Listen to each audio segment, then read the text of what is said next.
The moment Senator Natasha Akpoti-Uduaghan and her supporters pushed through the human barricade mounted by Sergeant-at-Arms at the second gate to the National Assembly, the security officers said they were acting based on instruction not to let her in.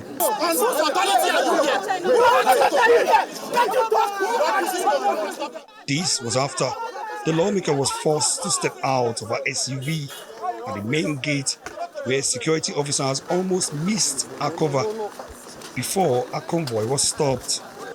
Akpoti-Uduaghan was suspended for 6 months from legislative duties over alleged gross misconduct in March.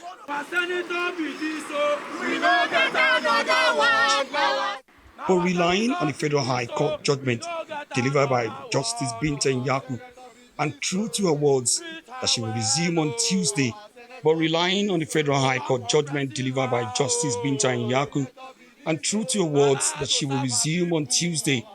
Akpoti-Uduaghan, buoyed by her supporters, walked the long stretch of the road overlooking the National Assembly complex.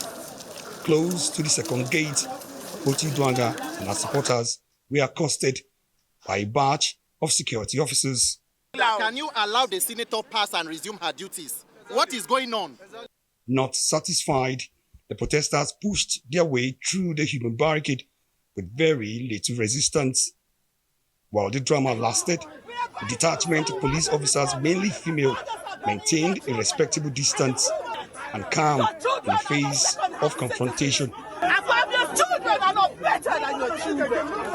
And so because you allow yourself to be a willing tool of oppression. Confronted by the formidable fencing of the second gate, the protesters couldn't go any further. Akpoti-Uduaghan maintains her suspension remains illegal.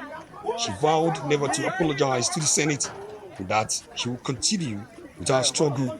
It is very important I do mention, and Nigerians should know, that even though we do have 2 federal government criminal cases against me, they are on criminal defamation simply because I spoke up on the threat to life. And everybody has a right to speak up on their threat to life. And Nigerians should know that I am not facing charges of corruption, I'm not facing charges of embezzlement, and it's ironic that the people who are actually testifying as witnesses in the 2 federal government cases have cases at EFCC, have files at EFCC on record that they have actually embezzled state funds running into billions. In the meantime, Akpoti-Uduaghan said she will rely on what her lawyers can come up with from her botched attempt to enforce a court judgment she says orders the Senate to recall her. Omo Bazwai, Arise News.